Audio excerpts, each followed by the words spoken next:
There's 47 of us, ma'am. We got nowhere to go. Lily Thompson looked past him, past his soaking leather jacket, past the death's head patch on his chest, and she saw 46 more men standing in the rain. Her hands were shaking. She had $17 in her purse, half a box of spaghetti, and a roof that leaked in 4 places. Every reasonable instinct she had said close the door. Lock it. Turn off the lights. She opened it wider. Get in, she said. That one decision made in 3 seconds in a storm by a 75-year-old widow with almost nothing changed everything. If this story moves you, subscribe to this channel and follow along until the very end. Drop a comment telling me what city you are watching from. I want to see how far this story travels. The storm had been building all afternoon. Lily Thompson could feel it in her knees before she ever saw the clouds rolling in from the west. 62 years of living in the Arizona desert had taught her body to read the sky the way other people read a newspaper, the pressure dropping, the air going still and electric, the dry heat suddenly replaced by something angry and close. She stood at her kitchen window watching the horizon turn the color of a bruise, and she told herself it was nothing, just a summer storm. She'd seen 1,000 of them, but her knees said otherwise. She turned back to the pot on the stove. Tomato sauce, the canned kind, bubbling slow and low. She had half a box of spaghetti left, maybe a heel of bread in the drawer, and $14 and some change in the ceramic rooster on the counter that her late husband Gerald had won at a county fair 31 years ago. She'd kept the rooster long after she'd stopped keeping much else. It made her feel less alone in the kitchen. The motorcycle sound started as a low hum. She thought it was thunder at first. Then it got louder and louder, and it didn't stop. Lily set down her wooden spoon and walked to the front window. Through the cracked glass cracked since the summer before last when a baseball from the Henderson boy 3 houses down had caught it just wrong. She saw them coming down Route 89 like a slow-moving storm of their own. Motorcycles, dozens of them. The kind of motorcycles that you didn't just hear, you felt in your chest. Big, heavy machines with chrome that caught even the flat pre-storm light and threw it back hard.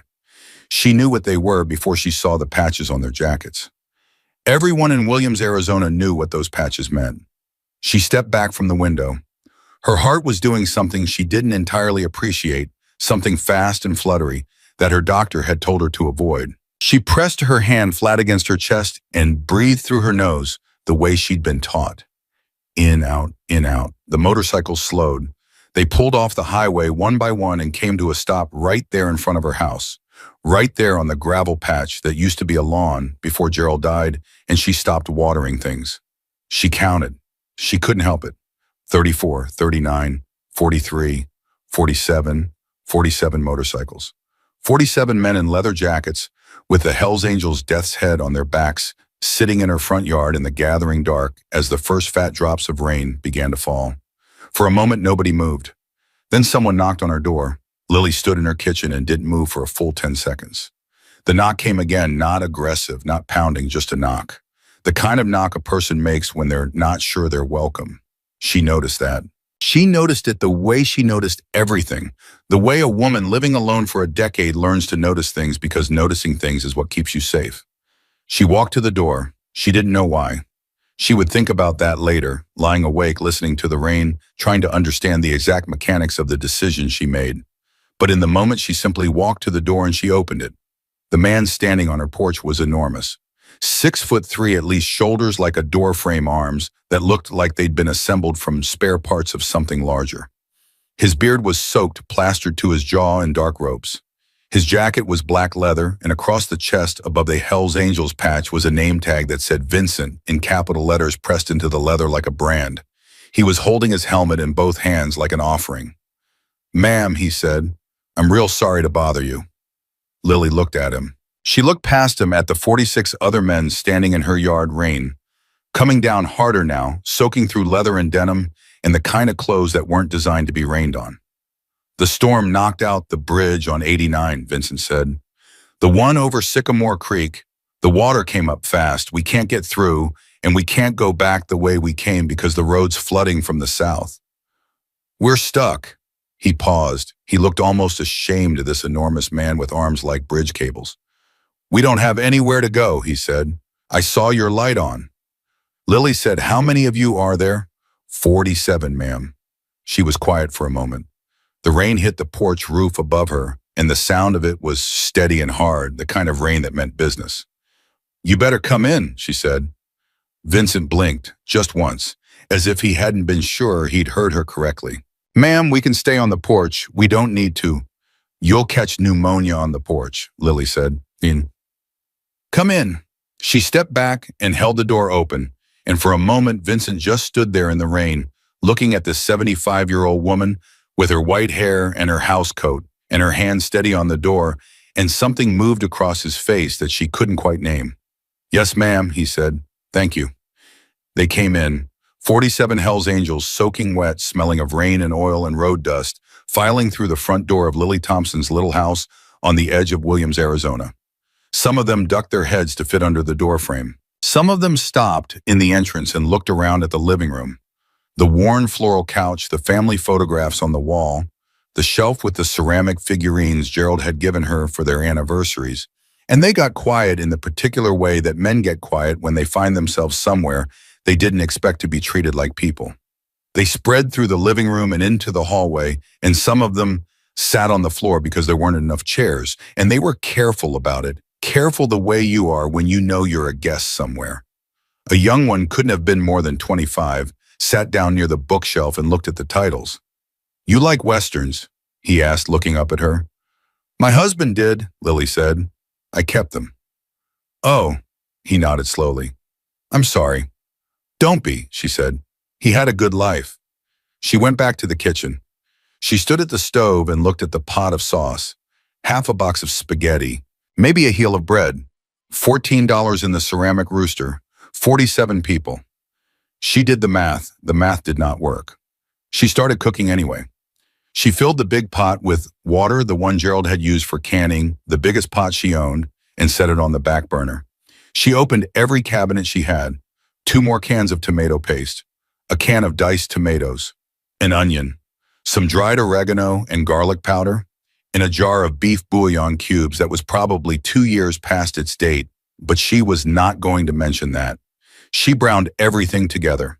She stretched the sauce as far as it would go, adding water, adding spices, tasting, and adjusting the way her mother had taught her, the way you cook when you don't have enough, and you have to make something out of almost nothing. She cooked 2 full pots of pasta. She toasted the bread in the oven and sliced it thin. She set it all out on the kitchen table and the counter and said from the doorway, "There's food if anybody's hungry." There was a silence. Then Vincent said from across the room, "You don't have to do that, ma'am." "I know I don't have to," Lily said. "Come eat." What happened in that kitchen over the next 40 minutes was something Lily would never be able to fully describe to anyone, not her daughter Carol, not her neighbor Jean, not the reporter who showed up 6 weeks later wanting a quote. There was something about the sight of these men, these large, leather-jacketed, hard-faced men, hunched over plates of spaghetti in her small kitchen, eating carefully, saying please and thank you, that cracked something open in the room. The fear that had been sitting in the air when they first came through the door dissolved slowly like sugar in warm water until it was just gone. A man named Russell Young, maybe 30, with tattoos up both sides of his neck, asked if he could wash the dishes. Lily told him where the soap was. A man named Doug, who had a gray beard down to his chest and hands the size of dinner plates, asked if she had a mop because someone had tracked mud in by the back door. She told him where the mop was. 2 men she never got the names of fixed the leg on the kitchen chair that had been wobbling since February without her asking or even mentioning it. She came back from the bathroom and the chair was just fixed solid on the floor, and those 2 men were back against the wall, quiet as furniture. Vincent found her in the hallway. "Can I ask you something?" he said. She looked up at him. "Go ahead." "Why did you let us in?" She thought about it. She genuinely thought about it, standing there in her narrow hallway with the water-stained ceiling above them and the photographs of Gerald and Carol and the grandkids on the wall beside them. "You knocked," she said finally. "You knocked politely and you said please and you looked like you needed help." Vincent was quiet. "My husband always said," Lily continued, "that the only way to know what somebody's made of is to watch what they do when they need something and they know you could say no." She looked at him. You were polite, so. Vincent nodded. Something shifted in his jaw, tightened, and then released. Most people, he said, just see the jacket. I see the jacket, Lily said. I just also see the man wearing it. He was quiet for a long moment. Then he said, Thank you, ma'am. I mean that. You're welcome, she said. There's more spaghetti if you want it. The storm hit its peak around 9 o'clock. The rain was coming down in sheets, the thunder rolling so close it rattled the windows. The cracked one in the living room shivered in its frame every time the thunder came, and Lily watched it with the private dread of someone who'd been watching a thing hold together through too many storms for too many years. The men settled in for the night.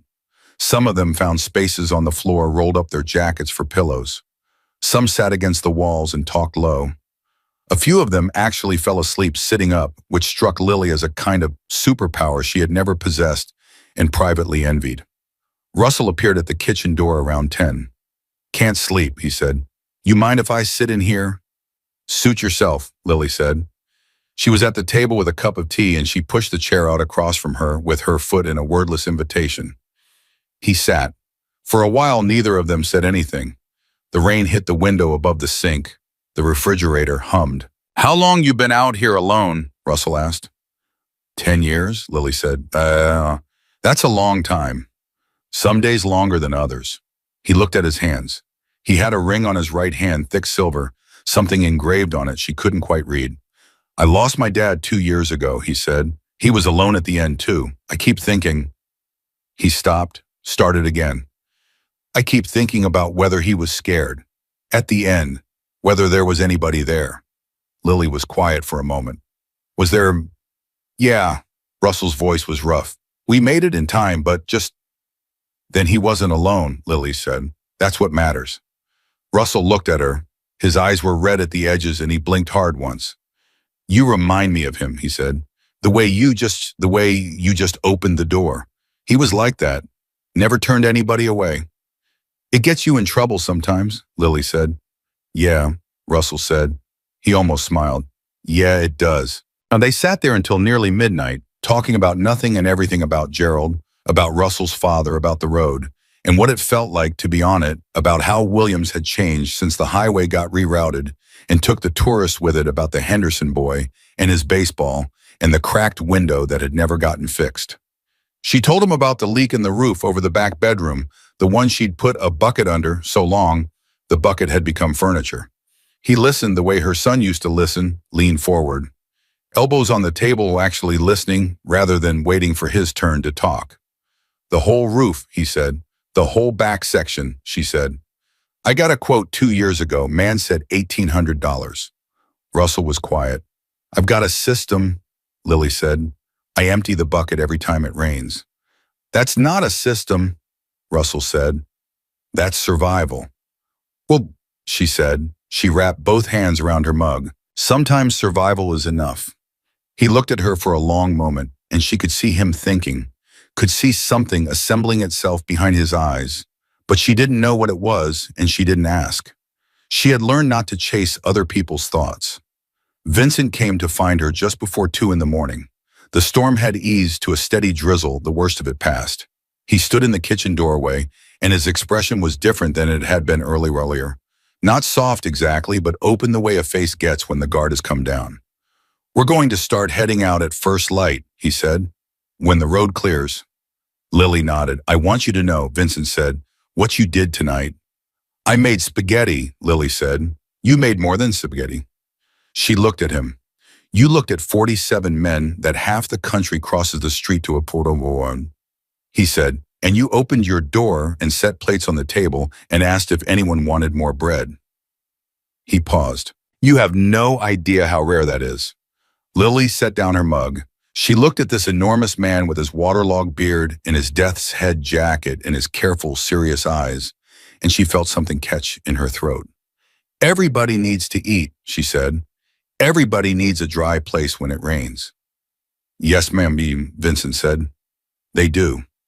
He held out his hand and she shook it, her small, thin-fingered hand inside his enormous one, and he shook it with the kind of careful firmness that meant he was trying very hard not to show how much the moment meant to him. We'll be out of your way by 6, he said. No rush, she said. There's instant coffee in the cabinet. Help yourselves. He almost smiled.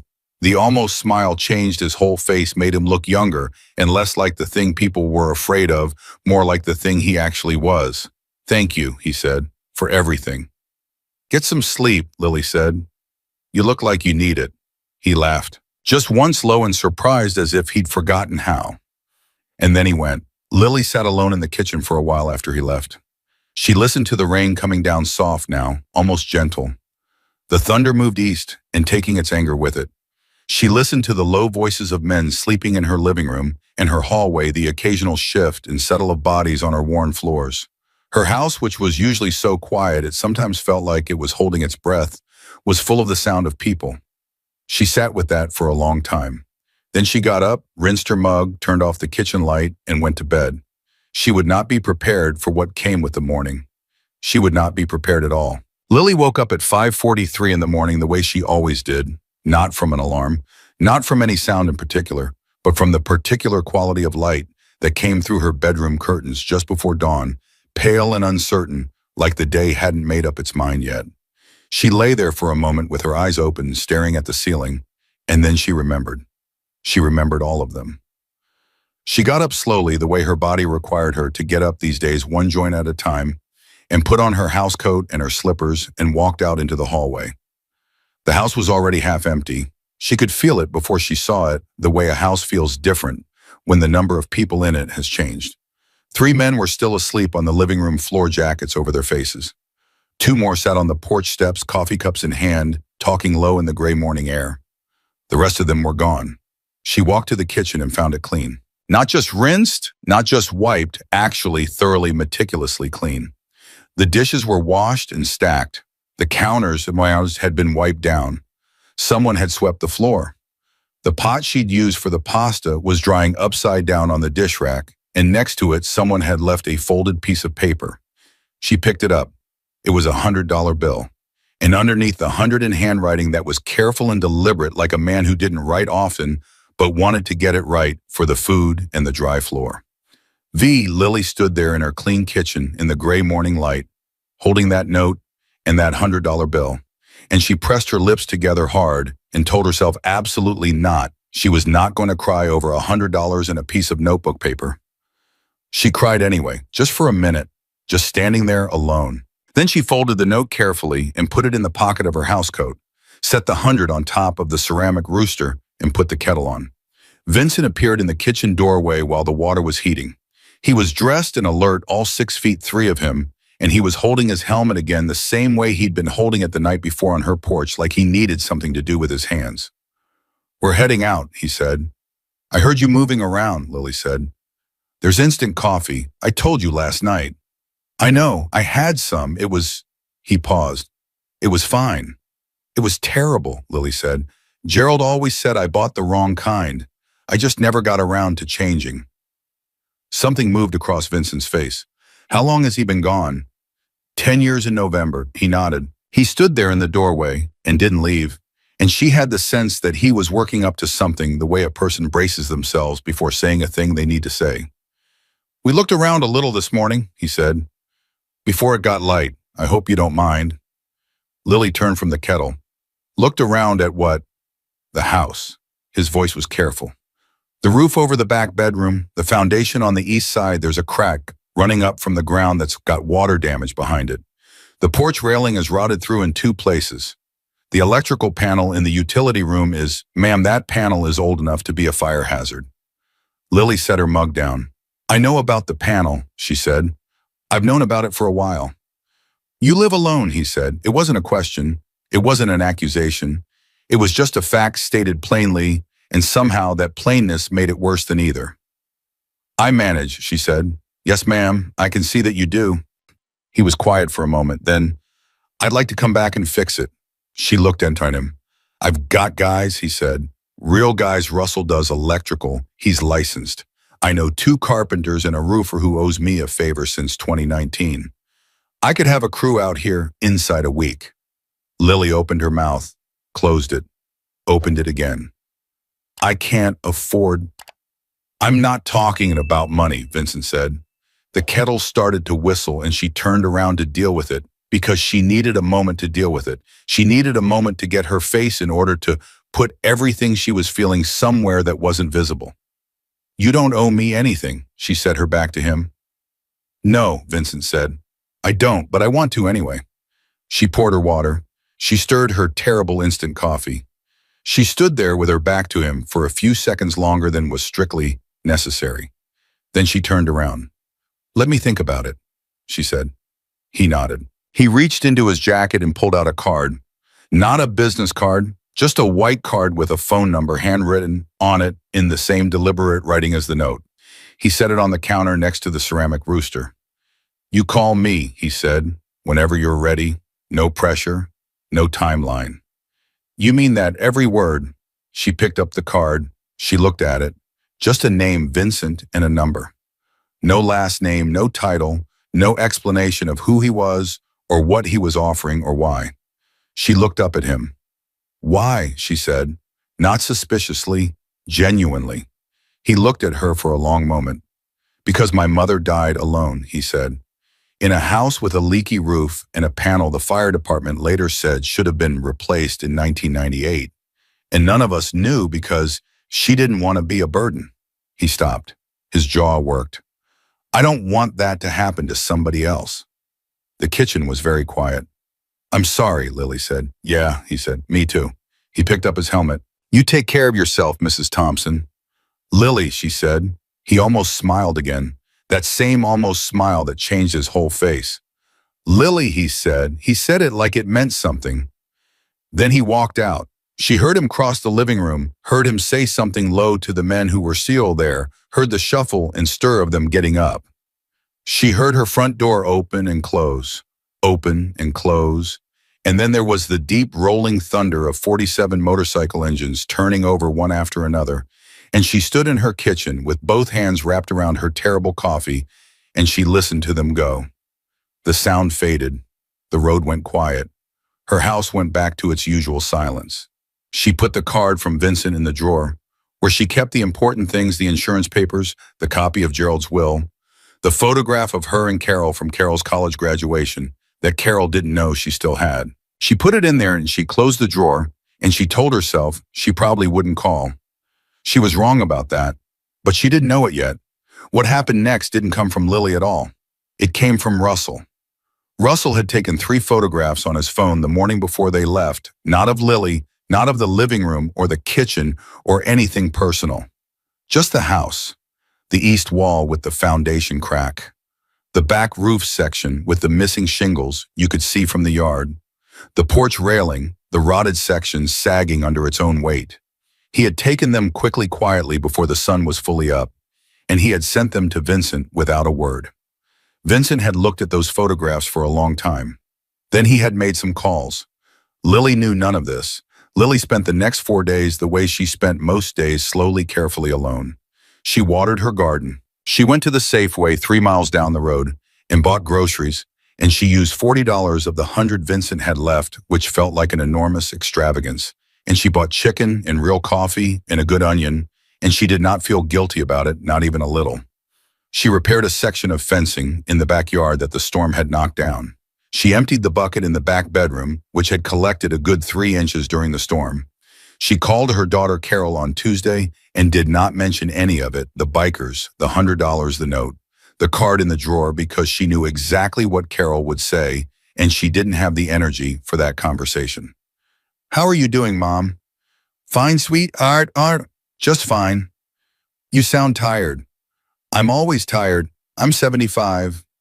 Mom, tell me about the grandkids. Carol told her about the grandkids.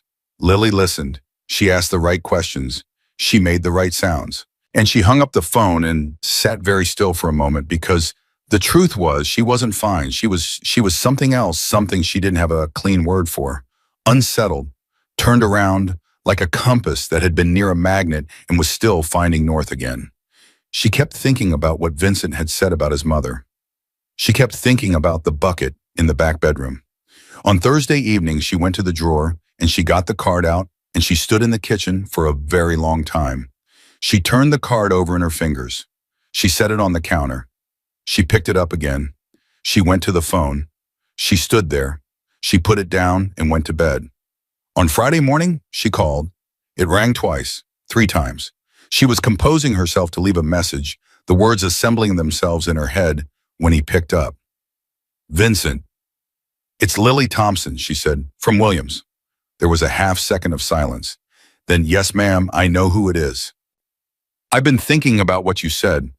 I figured you might call," he said. "I'm glad you did." "I want to be clear," Lily said. "I'm not asking for charity. I've never asked for charity in my life, and I'm not starting now." "I know that." "I'll cook," she said. "Whatever day you come, as many people as you bring, I'll feed everyone." "Lily," Vincent said, and his voice was very gentle. "You don't have to." "I know I don't have to," she said. It was almost word for word what she'd said to him in her kitchen 4 nights ago, and she thought maybe he heard that because he went quiet. "It's what I have to offer. I'm a good cook. I have a good kitchen. And if your people are going to work on my house, the least I can do is feed them a decent meal." There was a pause on the line. "Yes, ma'am," Vincent said. "Deal." "How many should I expect?" "I'll bring a crew," he said. "Maybe 8, 10 guys." "I'll plan for 12, she said, "in case." He laughed. It was a real laugh this time, not the surprise single note from 4 nights ago, but a real one, and it was a good sound. "How's Sunday?" he said. "This Sunday." "Sunday's fine," she said. "We'll be there at 8. I'll have coffee on," she said. "Real coffee this time." "I appreciate that," he said. "The instant was terrible," Lily said. "I know, I bought better." She hung up the phone and stood in her kitchen with her hands flat on the counter, and she breathed. She felt the way you feel after you've made a decision you have been circling for days, lighter, but also slightly terrified the way anything real feels right before it starts. She didn't tell anyone. She didn't call Carol. She didn't tell her neighbor John, who would have had 17 opinions and 2 warnings in a story about someone her cousin knew who had done something similar and regretted it. She just started planning her menu. Pot roast, she decided, big enough to feed 12. Cornbread, green beans from the garden, an apple pie if she had time, and she would make time. Sunday came. At 7:55, she heard them on the highway. Not as many as before, no earth-shaking rumble of 47 engines. Just a small cluster of motorcycles turning onto her road. She counted. 8 bikes. 9. Then a pickup truck, an older one, riding heavy in the back from the weight of what was in it. She stood on her porch with her coffee, and she watched them come. Russell was the first one off his bike. He walked up to her porch, and he was grinning warm and genuine, and he was carrying a large paper bag that smelled like donuts. "Morning," he said. "I figured you'd already have breakfast handled, but..." He held up the bag. "Donuts are not breakfast," Lily said. "Oh, no, ma'am. They're dessert." "Yes, ma'am." "Put them in the kitchen." He grinned harder and went inside, and behind him came the rest of them. And behind the rest of them came Vincent. And behind Vincent came something Lily had not expected. Something that stopped her cold on her own porch with her coffee halfway to her mouth. A woman, mid-40s maybe, short dark hair, work boots, a tool belt already strapped around her waist. She walked with the kind of confidence that said she'd been carrying a tool belt since before some of the men present were born, and she looked up at Lily's porch roof the moment she got out of the truck, just automatically, the way a doctor looks at your face before you've even told them what's wrong.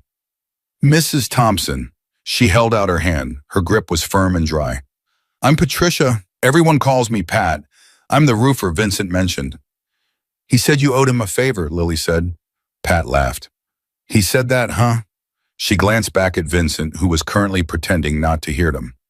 "Yeah, that's fair." She looked back up at the roofline. "You want to tell me about the back section, or should I just go look?" "Go look," Lily said, "and I'll tell you over breakfast." What followed was something Lily had no category for.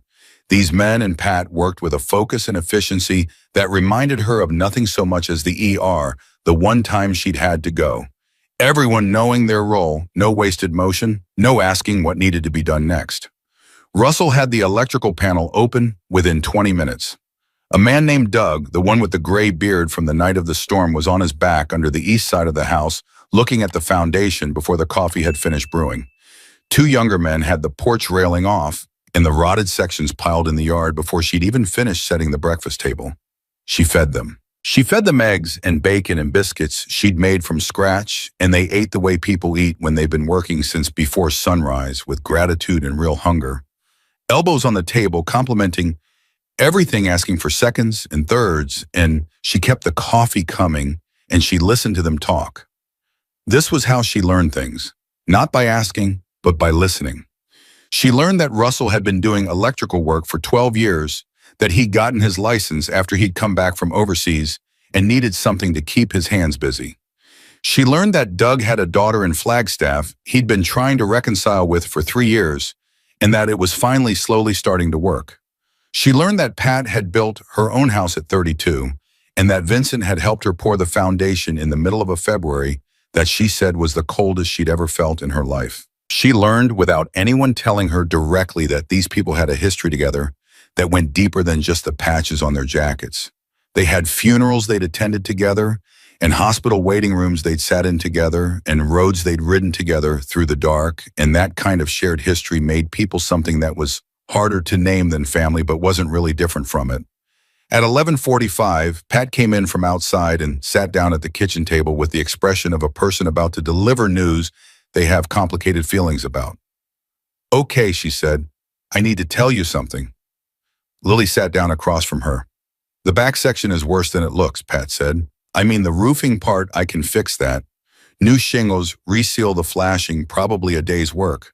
But underneath," she paused, "there's rot in the decking, the wood underneath the shingles. It's been wet for a while and it's spread further than what you can see from the outside." Lily was quiet. "How much of the deck?" she said. "More than half the back half of the house," Pat said. "If I fix just the shingles and leave the deck, it's going to fail again within 2 years. Sooner if you get another storm like the one last week." "How much to fix it right?" Pat told her. The number was not violent. It was worse than violent. It was the kind of number that makes a 75-year-old woman on a fixed income sit very still and feel the floor shift slightly beneath her. Lily sat with it. She sat with it for a full minute, maybe longer. "I don't have that," she said quietly. "I know," Pat said. "I can't ask." "Nobody's asking you to ask," Pat said. Yes, her voice was level and direct and kind, all three things at once, which was a difficult combination, and Pat pulled it off without effort. "But I need you to know what's there, because you deserve to know what's there." The kitchen was very still. From outside came the sounds of work, the nail gun on the porch. Russell's voice calling something to Doug about a breaker, the creak and shift of the house being attended to. The house that Lily had watched slowly come apart for 10 years, year by year, one thing at a time, the way everything comes apart when there's nobody to help hold it together. She pressed her hand flat on the kitchen table. She looked at Pat. "What would you do," she said, "if it were your house?" Pat looked back at her without flinching. "I'd fix it right," she said. "I'd fix it right and I'd figure out the rest later." Lily nodded slowly. She nodded the way you nod when you've made a decision that scares you and you're committing to it before you can change your mind. "Fix it right," she said. Pat nodded back. Neither of them said anything about the money. Neither of them said anything about how. There was something unspoken moving through the room, something Lily couldn't name, but she felt it the way she'd felt the storm coming in her knees and her chest in the particular quality of the silence. She didn't know yet what that silence was building toward. She would find out, and when she did, it would crack her open. She just didn't know it yet. Pat left that Sunday evening without a number on paper, without a contract, without anything official changing hands, except a handshake and a look between two women who both understood what had just been agreed to. She climbed into the pickup truck tool belt, already off, and she rolled down the window and looked at Lily standing on the repaired porch. The railing solid now. No more give, no more sag, and she said, "I'll call Vincent tonight." That was all. Just that. And then she drove away. Lily stood on the new railing and pressed her palm against the wood and felt how solid it was, how completely, stubbornly solid. She hadn't realized until that moment how much of her body she'd been holding carefully moving around the house with a low-level, constant awareness of what not to lean on, what not to trust. She pressed both hands against the railing now, and pushed testing it, and it didn't move at all. It just held. She went inside and she sat down in Gerald's chair, the one she never sat in, and she let herself feel the full weight of the day. She was in trouble, she knew that. Not the dramatic kind of trouble, not the kind that announces itself, the quiet kind, the kind that's been true for years and just got named out loud. The roof was worse than she'd admitted to herself. The electrical panel was worse than she'd admitted to herself. The crack in the east foundation, Doug had come to find her before he left and told her carefully, his giant hands turning his helmet around and around as he spoke, that the water behind it had been there long enough to compromise the framing. He said it gently. He said it the way you say something to someone when you need them to hear it, but you also need them to stay standing. She had thanked him. She had smiled. She had waited until his headlights swept away down the road before she stopped smiling. She sat in Gerald's chair and she looked at the ceiling and she said out loud to nobody, "Well, here we are." The ceiling didn't answer. It never did. She slept badly that night. Not from fear exactly. She'd had 10 years to make peace with the particular fear of being a woman alone in a house that was coming apart. What kept her awake was something more complicated. It was the feeling of hands. Russell's hands fixing the wobbling chair leg without being asked. Pat's firm, dry handshake. Doug lying under her house in the cold morning dirt because he wanted to know the truth of what was there. Vincent that first night holding his helmet like an offering. All those hands coming to her house, working on her house. She didn't know what to do with it. She'd spent 10 years not asking for help, getting very good at not needing it. And now she had people showing up and helping anyway, not because she'd asked, but because apparently she had given them something that night of the storm that they needed to give back. And she didn't know how to receive that. She genuinely didn't know the mechanics of it. She fell asleep somewhere around 2, and at 8 in the morning her phone rang. She picked it up, expecting Vincent. It was Carol. "Mom?" Lily's stomach dropped slightly. Carol's voice had a particular texture when something was wrong, and it had that texture now. "Good morning, sweetheart." "I got a call last night," Carol said, "from a man named Vincent." The silence in the kitchen was absolute. Lily sat very straight. "How did he get your number?" "He said Russell found it. He said you had an address book in the kitchen drawer, and Russell looked up my name." There was a pause. "He said he didn't think you'd tell me yourself." Lily pressed her lips together. She thought about Russell, that young man, with the ring on his right hand, who had sat across from her at this very table talking about his father. She thought about him opening her kitchen drawer, finding her address book, looking up Carol. She felt a flash of something that was either anger or embarrassment or both, and she sat with it for a second and then she let it go, because she just knew that he had done it because he thought it was the right thing. The same way she had opened her door to 47 strangers because she thought it was the right thing. "He told me about the roof," Carol said, "and the foundation, and the panel." Her voice was tight. "Mom, why didn't you tell me?" "Because I was handling it." "You were emptying a bucket."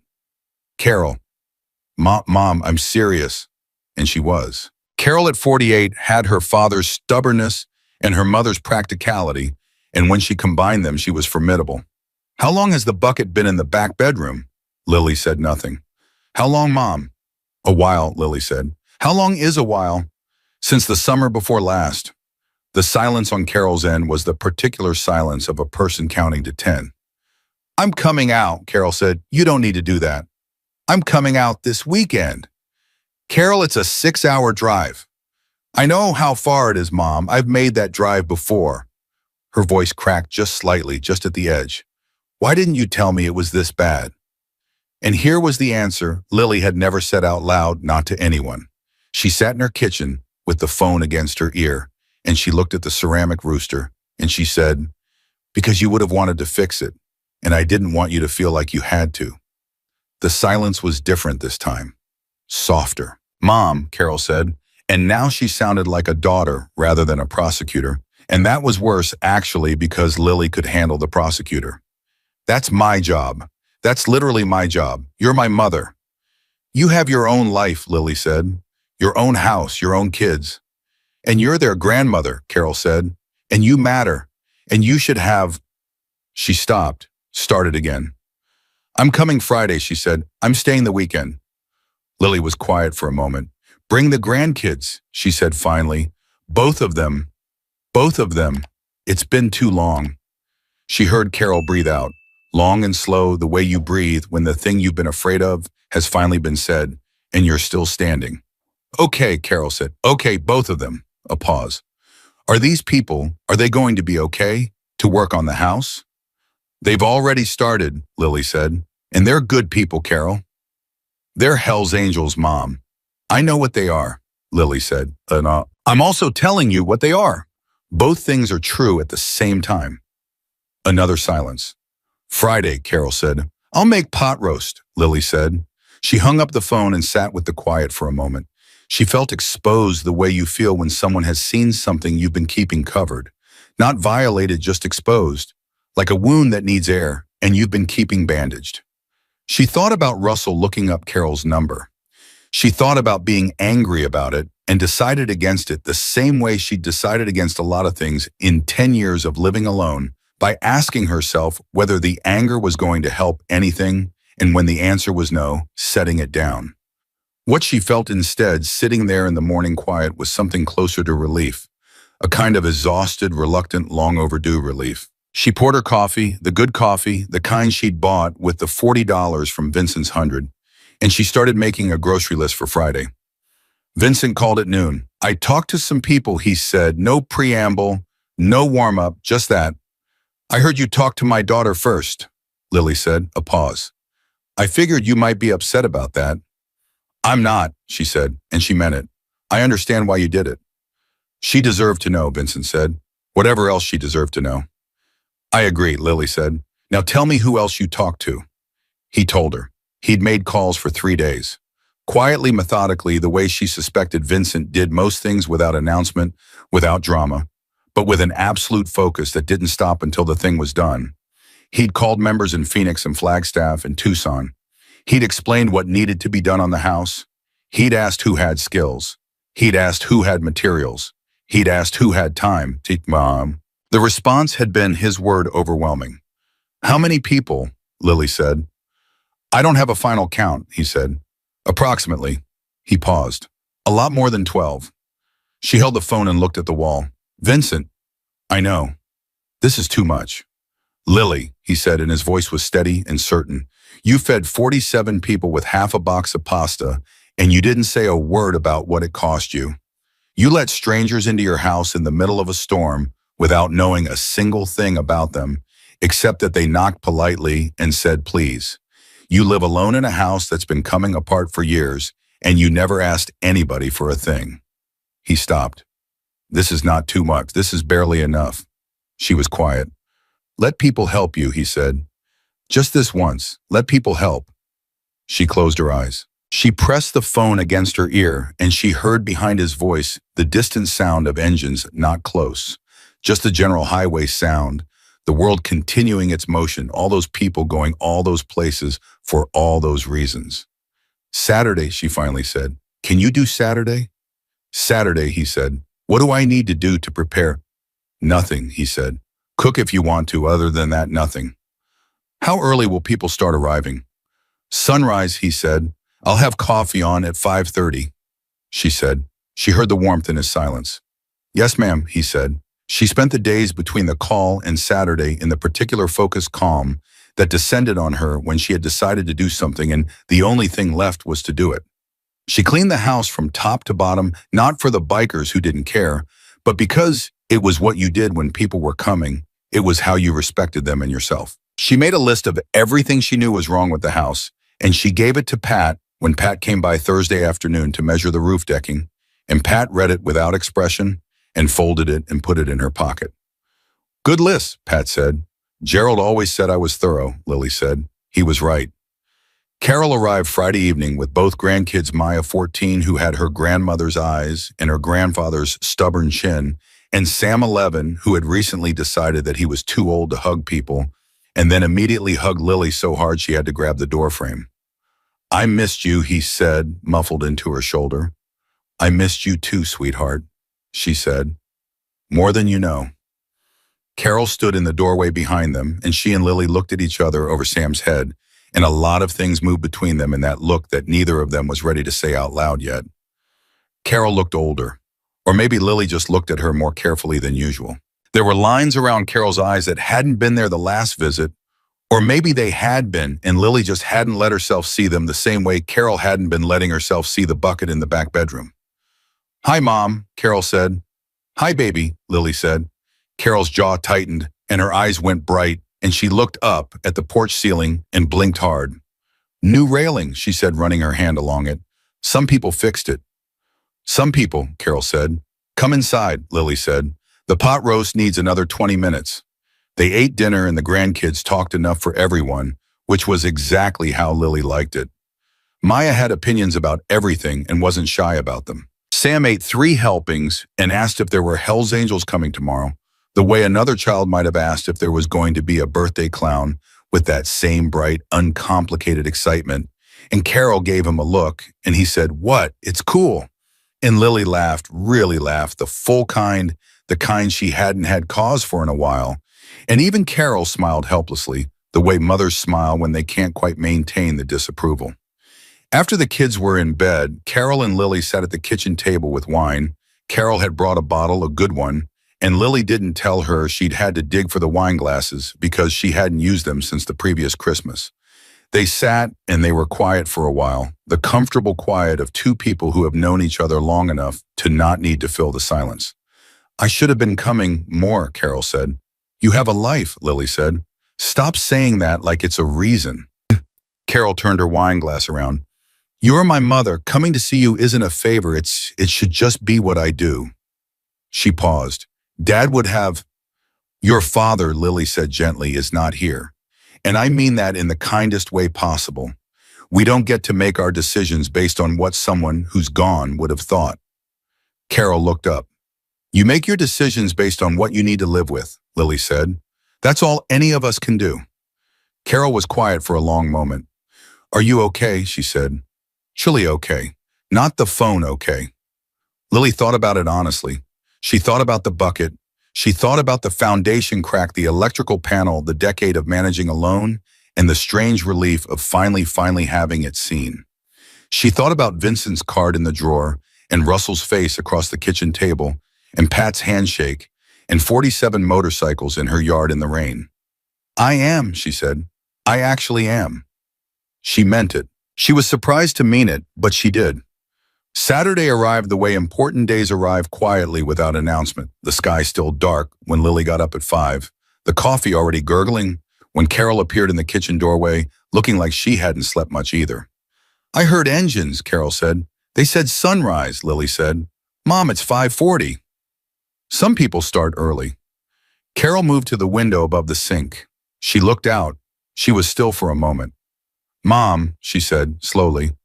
"What?" There are motorcycles all the way down the road." Lily came to stand beside her. She looked out. She stopped breathing for a second. Not 8 bikes, not 12, not even the couple dozen she'd imagined when Vincent said a lot more than 12. The road in front of her house was lined with motorcycles as far back as she could see, in the gray pre-dawn light, parked in 2 neat columns along the shoulder, and they were still coming. The sound she'd heard as a low hum was becoming something larger, the way a river sounds, when you get close to it, not just sound, but presence, volume, a physical thing. Carol was gripping the edge of the sink. "How many did he say?" she said. "He said a lot," Lily said. "Mom, I can see probably 200 from here, and the road goes further." The knock on the door came at exactly 5:58.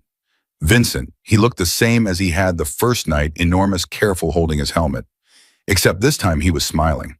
A real, full, unguarded smile, and it transformed his face completely, turned him from something intimidating into something that was just plainly a man who was happy about something.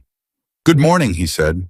Lily looked past him, down the road, and for the second time in one morning, she stopped breathing because now she could see the full scope of it, now that the sky had lightened enough, and it was not 200 motorcycles. It was more than she could count.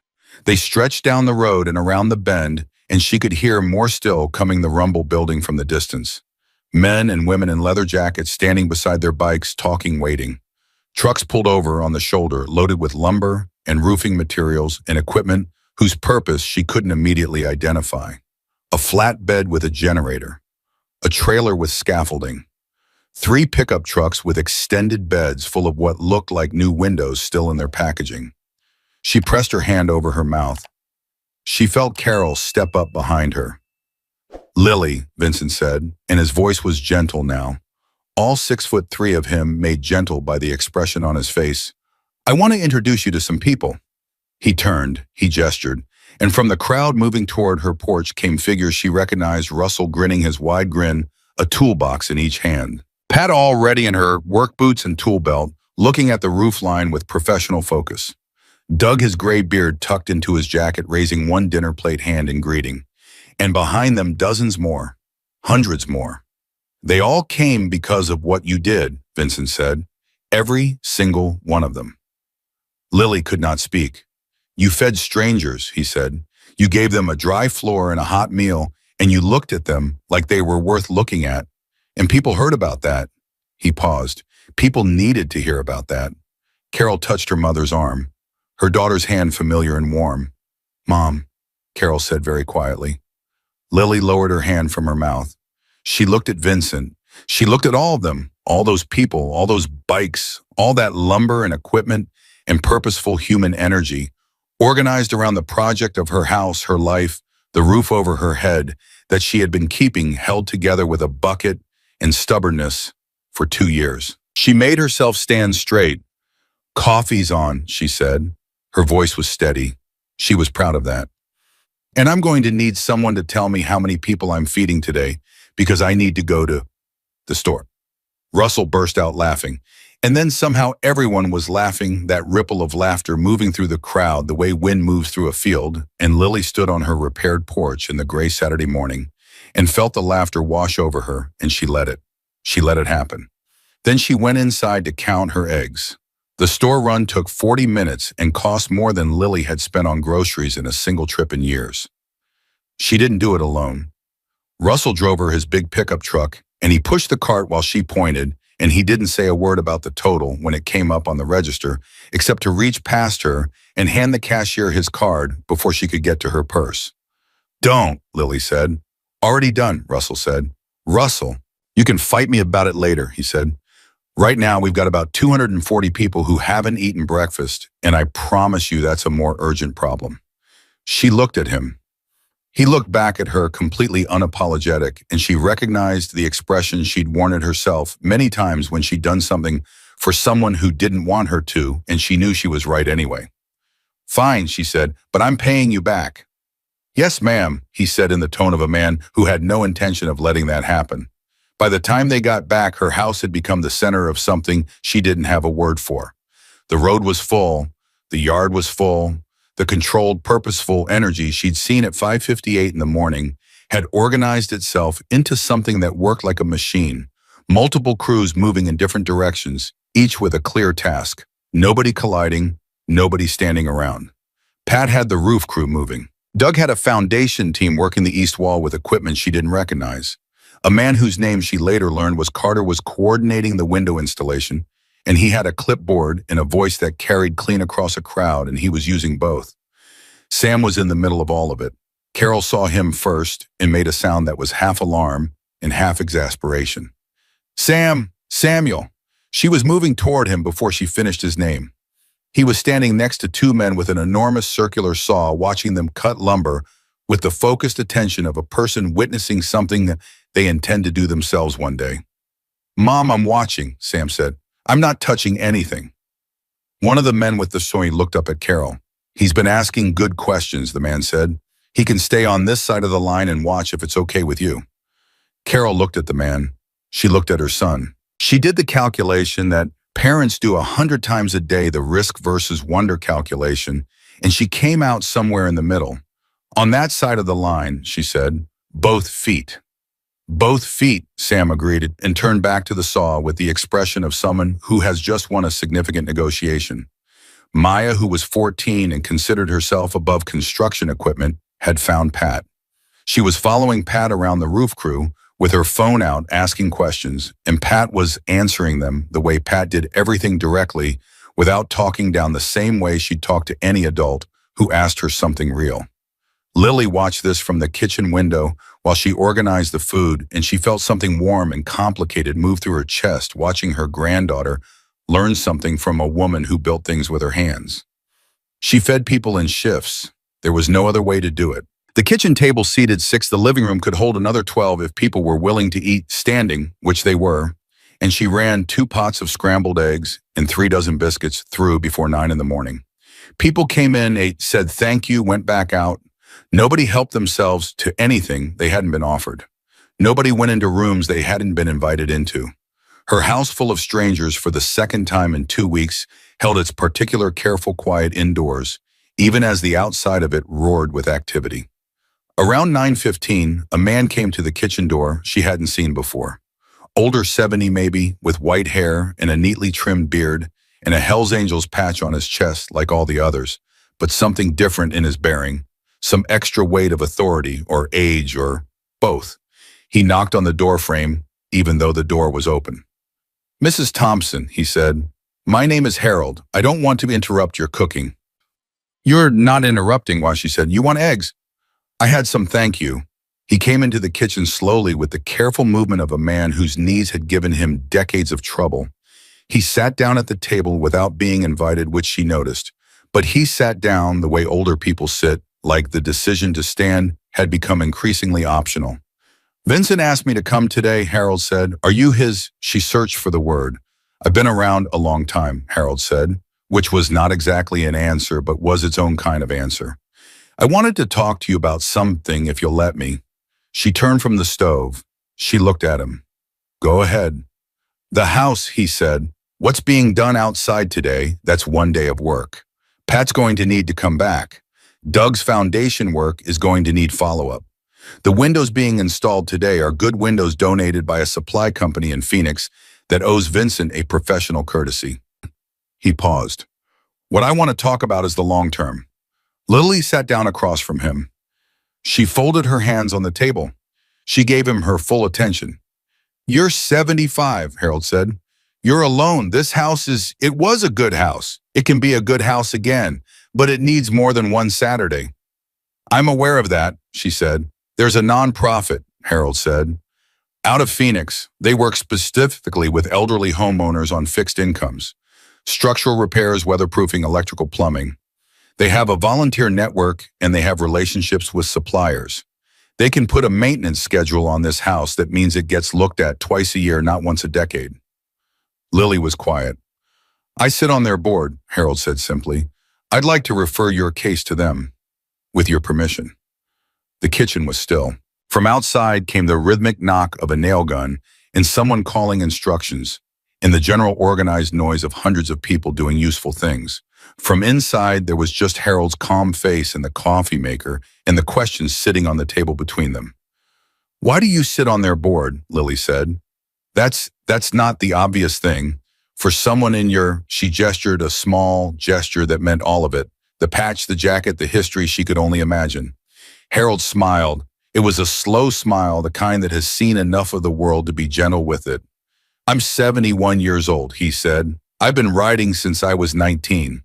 I've done a lot of things in my life I'm not proud of, and some I am." He looked at his hands on the table. "My wife died 8 years ago. We had a house in Scottsdale. After she was gone, I couldn't be in that house, so I sold it.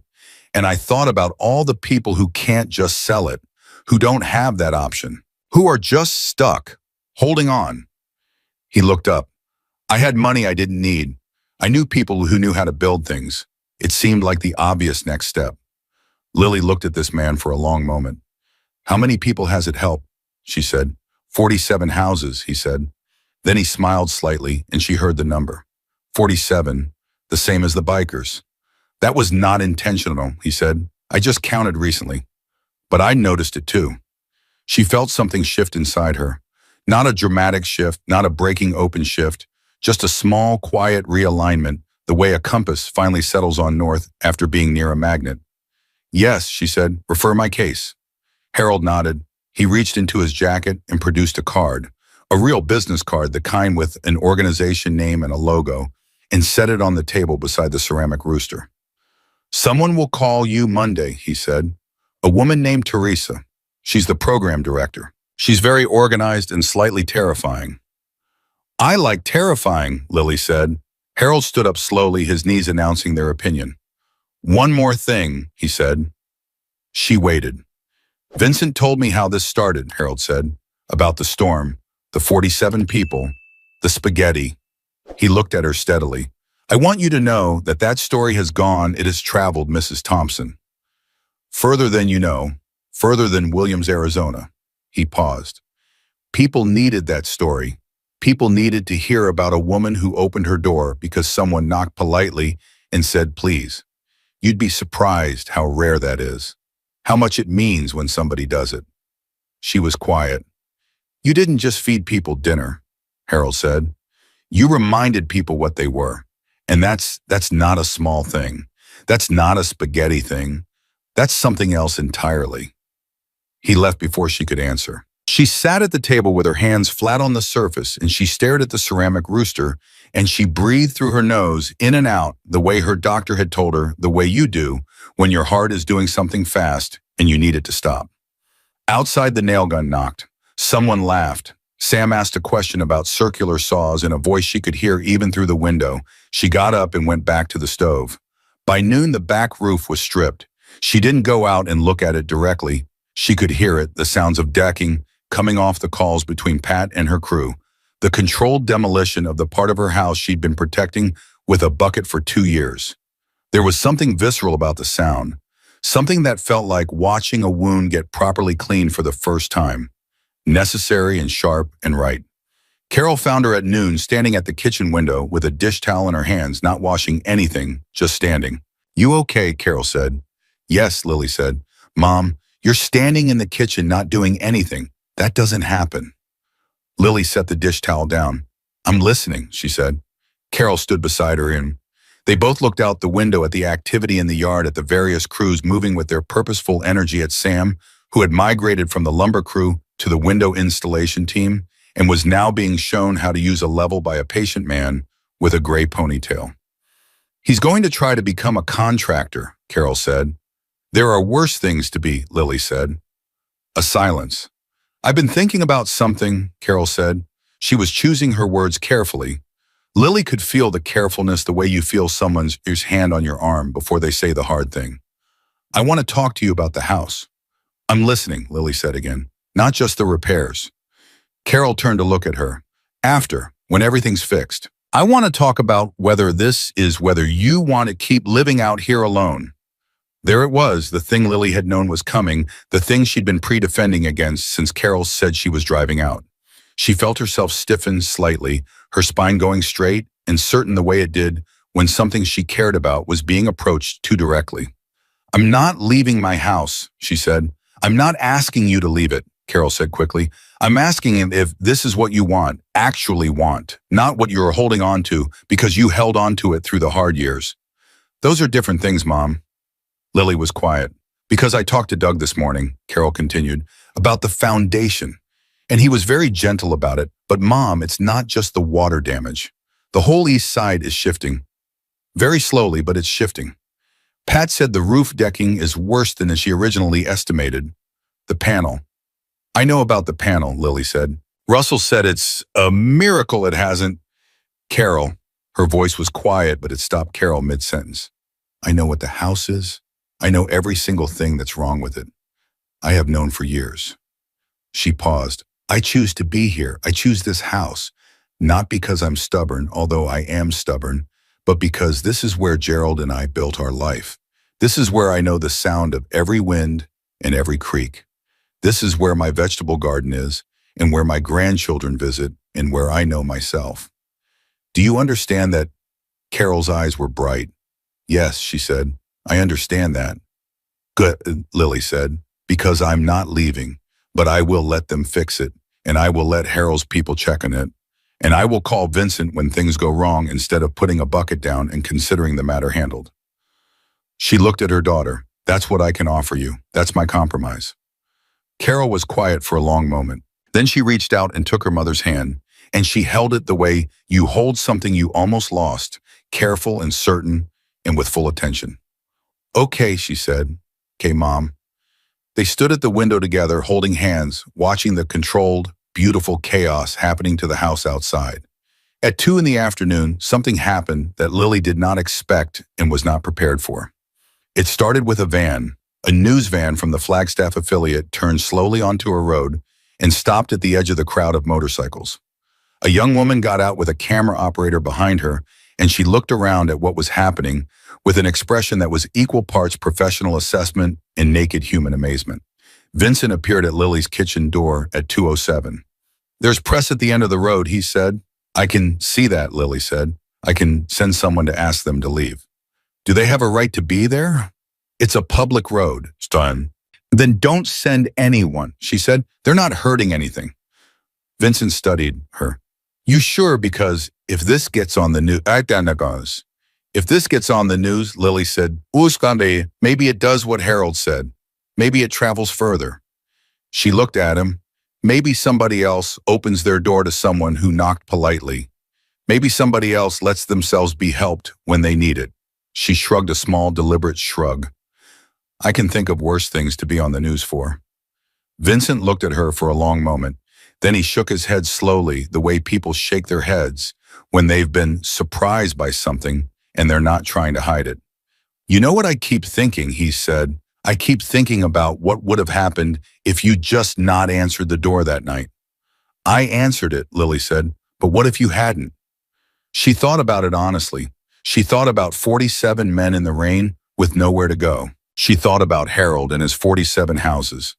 She thought about the bucket in the back bedroom, which was not in the back bedroom anymore, which was outside on the lawn where Doug had found it, and set it aside with the quiet efficiency of a man removing evidence of something that should never have been allowed to happen.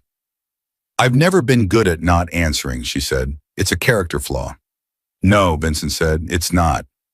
At 4:15, Pat came down from the roof. She came into the kitchen with dust on her jacket and plaster on her boots and the particular look of a woman who has been up high doing hard work and is satisfied with what she found when she got there.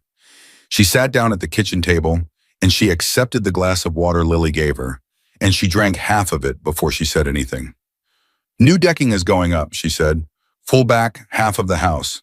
Should be done before dark weather holding. I want to come back next weekend for the final layer and the inspection." "I'll have coffee on," Lily said. "Good coffee," Pat said. "The good kind. Always now." Pat looked at her, a straight, level, woman-to-woman look. "You doing all right with all of this?" "I'm doing fine," Lily said. "Because it's a lot," Pat said. "It's a lot of people and a lot of things happening to your house all at once, and I just want to make sure." Patty and Lily said, "In 40 years of marriage, Gerald used to say I was the calmest person he had ever met in a crisis." "Yeah." "And then he'd say, 'Lily, I think you might be broken in a very useful way.'" She smiled. The real smile, the one that showed her teeth, the one that took 20 years off her. "I never argued with him about it." Pat laughed, a real full laugh. "I like him," she said, "from everything you say." "He would have liked you," Lily said. "He always said the most interesting people he'd ever met were the ones who were good at something with their hands." She looked at Pat. He was right about that too. The afternoon moved fast in the way that days move when they're full of real things. The window crew finished the front rooms by 3 and moved to the back. Doug's team poured a quickset compound into the foundation crack and braced the east wall framing with new lumber that Lily could smell from the kitchen, that clean raw wood smell that reminded her of every good thing that had ever been built. Russell finished the electrical panel, replaced it entirely, brought it up to code, installed a new circuit breaker that he labeled in his careful handwriting. Each circuit labeled exactly the kind of care that has said, "I know somebody else is going to have to understand this after me." He brought Lily to the utility room before he left and showed her the new panel. "Every circuit is labeled," he said. "This one is the kitchen. This is the back bedrooms. This is the porch. If anything trips you, reset it here." He pointed to the main breaker. "And if anything feels wrong, smells wrong, if the lights flicker or you smell burning..." "I call you," Lily said. He looked at her. "Yeah," he said, "you call me." He reached into his back pocket and pulled out a card, just his name and his number handwritten like Vincent's. "Anytime," he said, "day or night, you call." She took the card, She added it to the drawer next to Vincent's, next to Harold's nonprofit card. The drawer that had started as the place for insurance papers and Gerald's will was becoming something else. Something she didn't have a name for yet, but that felt important. She called it privately the drawer of people who would answer. At 6:30, as the light went golden and low, Vincent gathered everyone in the yard. Lily stood on her porch with Carol on one side and Sam on the other. Sam, who had accumulated sawdust in his hair, in a deep personal relationship with the man with the gray ponytail, and a plan, apparently, to become a licensed contractor by the time he was 16.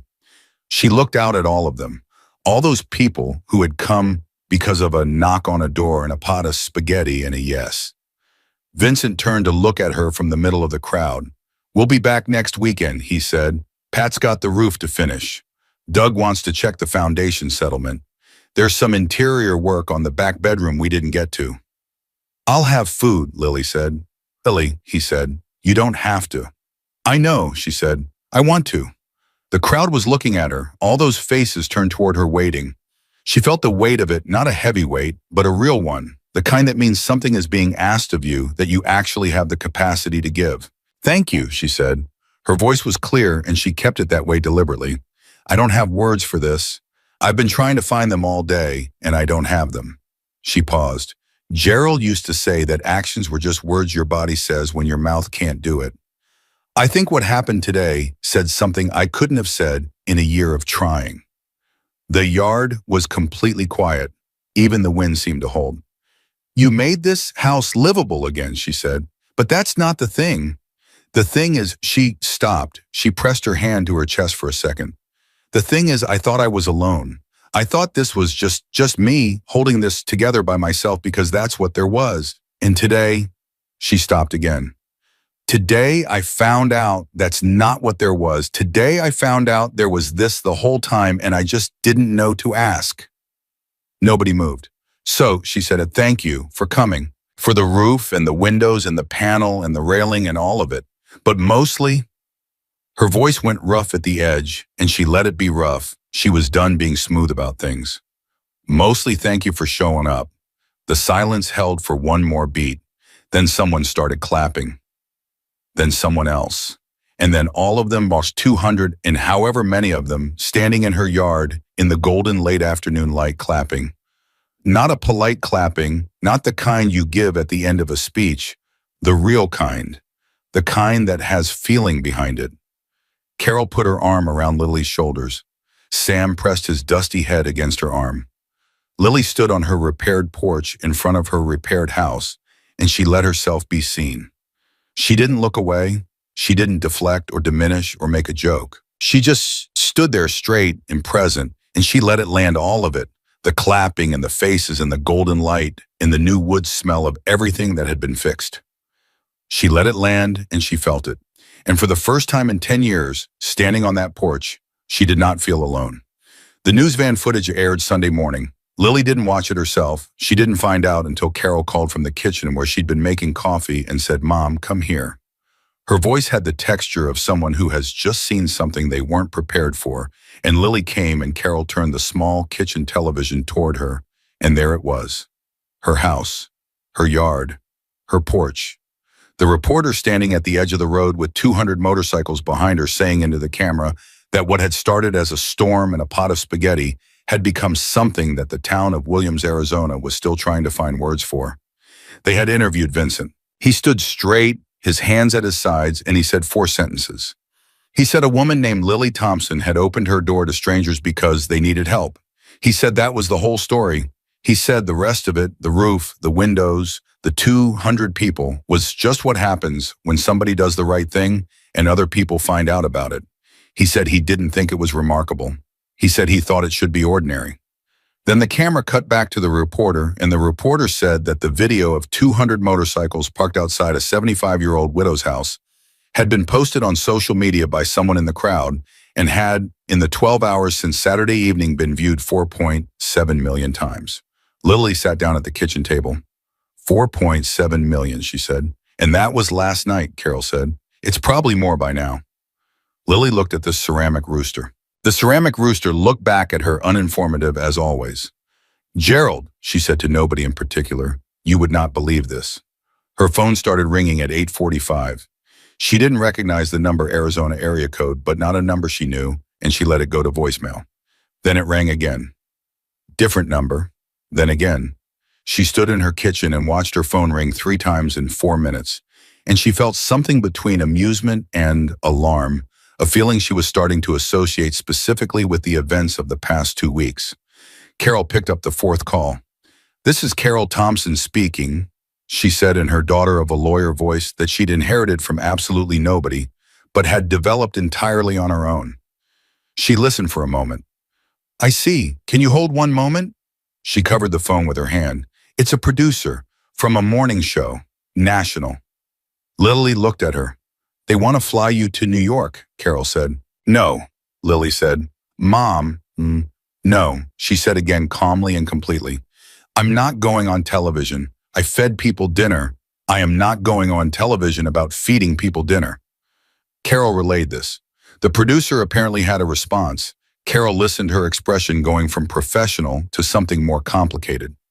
"She says they want to make a donation to whatever cause you'd like for coming on." She paused. "She's saying a significant donation." Lily thought about Harold's nonprofit, the 47 houses, Teresa, the terrifying program director who was apparently going to call on Monday. She thought about all the people who were like her right now, somewhere with a bucket into the back bedroom and a crack in the east wall, and too much pride and too little help. "Tell her no to the interview," Lily said. "Tell her yes to the donation if she means it, and tell her the name of the organization." Carol raised an eyebrow. That's actually very smart, Mom." "I know," Lily said. "Tell her." Carol told her. The producer apparently meant it. She took the organization name and she said someone would be in touch, and Carol hung up. And they looked at each other and Lily said, "Is there more coffee?" And Carol laughed helplessly, the way she'd been laughing since she arrived, the kind of laughing that happens when events are moving faster than your ability to react to them appropriately. The next call was a woman named Diane from the Phoenix Gazette who wanted to write a longer piece. Lily said yes to that one because she thought a newspaper article was different from television, because she thought the written word was steadier, more real, less given to distortion. She liked Diane's voice. It was direct and curious without being intrusive. And when Diane asked her questions, she asked real ones, not the soft, obvious ones Lily had been bracing for. "What do you think made the difference?" Diane asked. "That night, what made you open the door?" Lily thought about it. She thought about Gerald, about his county fair ceramic rooster, about 47 men in her yard in the rain. She thought about what she'd said to Vincent in the hallway that first night, that the only way to know what somebody's made of is to watch what they do when they need something and they know you could say no. "I think fear is a reasonable thing," Lily said. "Fear makes sense. I'm not criticizing anybody who would have stayed inside with the lights off and waited for them to go." She paused. "But I've been afraid before. I've been afraid plenty. And I've learned that fear is a feeling, not a fact. It tells you something's present, but it doesn't tell you what it is." She paused again. "They knocked politely. I saw men who needed help. Everything else was just the jacket." Diane was quiet on the other end for a moment. "Can I print that?" she said. "That's why I said it," Lily said. Teresa called Monday at 9 sharp. She was, as Harold had promised, slightly terrifying, efficient, and warm simultaneously, the combination of a person who cares very much and has learned to channel that caring into effective action rather than feeling. She had already pulled the reports from Pat and Doug and Russell. She had a maintenance schedule in mind. She had contractors in the Williams area who were part of the volunteer network. She wanted to send someone for an intake assessment on Wednesday. "Wednesday is fine," Lily said. "There's no cost to you," Teresa said. "I want to be clear about that. Harold told me. And I want to be clear that this isn't charity," Teresa said, and Lily heard something deliberate in it, something that said this woman had had this conversation before and understood exactly what it meant to the people she was having it with. This is a program that exists because people built it. People who had skills and time and the belief that a person's home shouldn't fall apart around them just because they can't afford to stop it alone. You're not receiving something you didn't earn. You're receiving something that was built for you. Lily was quiet for a moment. "You're good at this," she said. "I've been doing it for 8 years," Teresa said. And every time, every single time, the person I call says almost word for word, I don't want to be a burden. And every time I say the same thing back. She paused. Do you want to know what I say? Tell me, Lily said. I say the burden isn't asking for help. The burden is everyone who loves you watching you not ask and not being able to do anything about it. The kitchen was absolutely still. Harold's mother, Lily said. Yes, Teresa said quietly. That's where it started. Lily closed her eyes for a second. She thought about Gerald. She thought about what he would have done if their situations had been reversed, if she had been the one who died first, if he had been the one left in this house with a leaking roof and a cracked foundation and a pride that didn't know how to bend. She knew what he would have done. He would have done exactly what she had done. He would have emptied the bucket and called it a system and never told Carol and slowly, stubbornly, lovingly held the thing together by himself until he couldn't. Wednesday, Lily said. 9 o'clock. 9 o'clock, Teresa confirmed. I'll see you then. She hung up and sat with it. She sat with the strange, unfamiliar, somewhat dizzying feeling of being taken care of having people, multiple people, a network of people, people with clipboards and tool belts and maintenance schedules looking out for her house, which was her life, which was the place where Gerald still lived in every creek and corner. She picked up the phone and she called Vincent. He answered on the first ring. Lily. Teresa called, she said, Wednesday. Good, he said. She's excellent. You knew Harold would come Saturday, she said. You asked him to come specifically. A pause. Yes. You planned that. I thought it might help. Vincent, she said, you didn't just come back to fix a roof. He was quiet for a moment. No, he said, I didn't. What did you come back to do? He took his time answering, and she let him take it because she'd learned that about him, that he was a man who needed a moment to find the real words, who didn't give you the first answer that came up, but the one underneath it.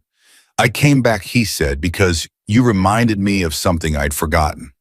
Something about what a person owes another person just by virtue of both of them being on the same road at the same time. He stopped. My mother died alone because nobody showed up. You showed up for 47 strangers in the rain, and I thought the least I could do was make sure you didn't end up alone the same way she did. A pause. I thought the least 200 people could do was the same. She pressed her lips together. Your mother would have liked that, she said. Yeah, he said. His voice was rough at the edges. I think she would have. They talked for a while longer, practically about the follow-up work Pat was coming back for on Saturday, about a plumber Doug had recommended for the slow drain in the hall bathroom that Lily had been pretending wasn't a problem. Then they said goodbye, and she hung up, and she sat for a moment in the quiet kitchen with the sun coming through the window, and the ceramic rooster on the counter, and Gerald's chair across the table, and everything both exactly the same as it had always been and completely different. The Gazette article ran on Thursday. Diane had done what she'd promised. She'd written it straight, without sentimentality, without making Lily into something she wasn't. She was just a 75-year-old woman who had opened her door. The story was just what it was, a storm, a knock, a pot of spaghetti, and what happens when one decent act gets seen by enough people. Diane had quoted Vincent's 4 sentences from the news footage. She had quoted Harold. She had quoted Russell, who said with the directness Lily had come to expect from him, she didn't look at us and see a threat. She looked at us and saw people who were cold and wet and hungry. That's rarer than it should be. She had also quoted Lily. She had put the fear is a feeling, not a fact quote at the top of the piece, right under the headline in a pull quote box. Lily read the article at the kitchen table with her good coffee, and she read it twice and she folded it and put it in the drawer. Next to Vincent's card, next to Harold's organization card, next to Russell's number. The drawer of people who would answer, which was also now the drawer of evidence that the past 2 weeks had actually happened and weren't something she'd invented during a long, strange dream. Sam called to her Thursday evening. He had read the article online. Carol had sent him the link, and he had opinions. Grandma, he said, you're famous. I'm not famous, she said, and you're in the paper. Lots of people are in the paper. You have 4.7 million views. I had nothing to do with the views, she said. Someone else took the video. Grandma, he was 11 and therefore occasionally exhausting. Just say you're famous. I'm not famous, Sam. I'm a woman who made dinner. A pause. A really good dinner, though, he said. Can you make the spaghetti when we come back? She smiled. The real smile, the one with teeth. I'll make the spaghetti, she said. With the bread. With the bread. Okay, he said, satisfied the way 11-year-olds are satisfied when they've secured something concrete from an abstract situation. Okay, I love you, Grandma. I love you too, sweetheart. More than you know. Pat finished the roof the following Saturday. She came with 2 of her crew, and they were done by early afternoon. And when she came down and walked Lily through what had been done, the new decking, the new shingles, the resealed flashing, the reinforced ridge line, she used her hands to describe it the way people do when they know something in their body, not just their head. It'll outlast both of us, Pat said. Don't say that, Lily said. You're 50 years younger than me. I'm 44, Pat said. My point stands. Pat laughed. She looked up at the house the way she always looked at houses, that reflexive professional assessment, the measuring eye, and something in her face went quiet and satisfied in the way a craftsman's face goes when a thing has been done right. It's a good house, she said. Under everything, it's a really solid house. Gerald built it, Lily said. He and his brother, summer of 1974. Pat looked at her. He built it himself. Most of it, his brother did the electrical, which is probably why the panel needed replacing 50 years later. Pat laughed again and shook her head. Well, she said, he built the bones right. The bones are good. She looked at Lily. You take care of the bones, the rest is just maintenance. That sounds like something he would have said in. Lily said, smart man. The smartest I ever knew, boy, Lily said. And I've met a few good ones lately, so that's saying something. The weeks after that moved differently than weeks had moved before. Not dramatically, nothing announced itself. Nothing arrived in a rush. But differently, the way a room feels different when a window that's been painted shut finally gets open. Teresa's intake person came Wednesday and walked the property and took photographs and produced a maintenance schedule that was so thorough it covered seasonal checks Lily had never thought to do, had never known to do. The plumber Doug recommended came the following week for the hall bathroom drain and found while he was there a slow leak behind the kitchen wall that had been there long enough to be soft, but not long enough to be catastrophic. And he fixed it with the particular satisfaction of someone who has caught something before it became a disaster. Russell texted once a week, just a check-in. Nothing elaborate, a single line, how's the panel holding up, or how'd the weather treat you this week? She texted back because her granddaughter had spent an hour teaching her how, and she was not going to let that hour go to waste. Her texts were short and slightly formal, and Russell seemed to find them charming, which she found mildly irritating and privately enjoyed. Vincent came by once about 3 weeks after the big Saturday. He didn't call first, just pulled up in the late afternoon and knocked on the porch door, which was what he always did. Now knocked on the porch door rather than the front door, because the porch was where she spent her afternoons, and he knew that. She was in the garden. She heard the knock and called from around the side of the house, and he came to find her picking his way carefully around the tomato cages, the way large men pick their way through small gardens with the exaggerated care of someone who is very aware of the damage they could do. She handed him a tomato without comment. He bit into it and made the face people make when something is better than they expected. Gerald's variety, she said. He started them from seeds every February. I kept the seeds. You keep everything, Vincent said. It wasn't a criticism. It was an observation made with something like respect. Some things deserve to be kept, she said. They stood in the garden in the afternoon warmth, and she deadheaded a few spent blossoms, and he just stood there, which she'd noticed was something he was capable of just standing, not needing to fill the silence, comfortable in his own size and presence in a way that took a certain kind of person. How are you, he said. Good, she said, and she meant it again the same way she'd meant it with Carol. Actually good. Teresa, treating you well. She's terrifying and wonderful, Lily said. As advertised. He smiled, the full smile, the one that changed his face. She is that. She kept deadheading for a moment. How are you, she said. He was quiet, she waited. I've been thinking about my mother more, he said. Since all this. He paused. I don't know if that's a bad thing or good thing. It feels like both. It's both, she said. That's what grief is. It's not one thing, it's always both things. The missing and the gratitude sitting right next to each other. He nodded slowly. You did something good, she said. What you organized, what you brought here. That doesn't undo what happened to her, but it isn't supposed to. She looked at him. It's supposed to be what it is, which is a man who loved his mother deciding that love doesn't stop because she's gone. It just redirects. Vincent was very still. She'd be proud of you, Lily said, simply, directly. I want you to know that I believe that. He looked away. He looked at the garden fence, the horizon somewhere that wasn't her face, and he was still for a long moment. His jaw worked the way it did when he was feeling something he hadn't organized words for yet.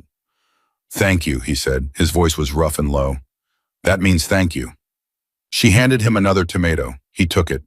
They stood there in the warm afternoon in a comfortable, full silence, eating tomatoes from the garden that Gerald had started, and Lily felt the truth of her life settle around her, the way the house had settled after the new decking went on solidly, finally the way things feel when they've been fixed right. The morning news segment ran 6 weeks after the big Saturday.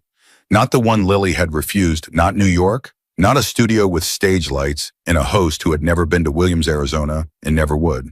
A local piece produced by the Flagstaff affiliate that had sent the van, and they had done it right. They had come to the house, her house, and they had filmed the new roof and the solid porch railing and the garden and the kitchen with the ceramic rooster, and they had let Lily sit at her own table and speak in her own voice without asking her to simplify or dramatize or make it something it wasn't.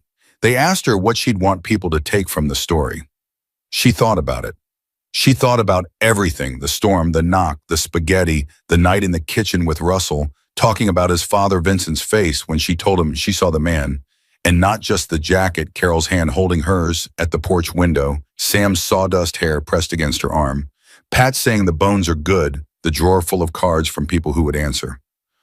I'd want them to answer the door, she said, whatever door it is. When somebody knocks, really knocks, the way people knock when they don't know if they're welcome, answer it. She paused. Fear makes sense. I understand fear. But every person I have ever loved, every good thing that has ever come into my life came in through a door I opened when I wasn't sure I should. She let that sit for a moment. And the other thing, she said, let people help you. That's the harder one for most of us. Opening the door to someone who needs you is one kind of courage. Letting someone open a door for you, letting yourself need something and not pretending you don't, that's a different kind. And it's just as important. She looked at the camera. That one took me 75 years to learn. I'm telling you now, so maybe it takes you less. The segment aired on a Tuesday morning, and by noon the clip had been shared 90,000 times. And by evening, a woman in Georgia had posted that she had opened her door to a neighbor she'd been avoiding for 3 years, and a man in Oregon had posted that he had finally let his kids come, help him with his house that he'd been insisting for 2 years was fine. And a woman in Minnesota had posted that she had called her mother and asked how she was really doing. Not the phone, okay, but the real okay. And her mother had cried, and she had cried, and they had talked for 2 hours about things they had never said. Lily didn't see most of these. Carol read them to her over the phone, and Lily listened and said occasionally, good, or that's the one, or simply yes. She was in the kitchen when Carol called. She was making dinner. She had the radio on low and the tomatoes from the garden on the counter, and Gerald's big canning pot on the back burner, and the good coffee going in the maker. And outside her kitchen window, the late sun came down on a house with a solid roof and a sound foundation, and windows that didn't shake, and electrical circuits that were labeled in careful handwriting by a man who wanted to make sure the next person could understand it. She was making spaghetti.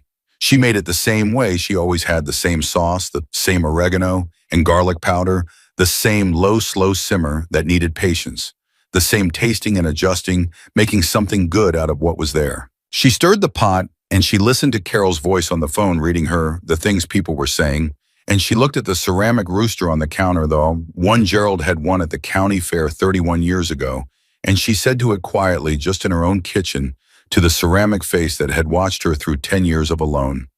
You see that? You see what one door can do. The rooster didn't answer, but the kitchen was warm and the sauce smelled right, and somewhere down the highway, the world was doing what Lily Thompson had spent 75 years believing it could do, given the smallest invitation, given one door opened by one person in one storm, given the simplest, most ordinary, most radical act, there is choosing to see another person clearly and asking them to come in. She turned up the heat and let the sauce come to a full rolling boil. Some things she had always believed were worth cooking until they were done right.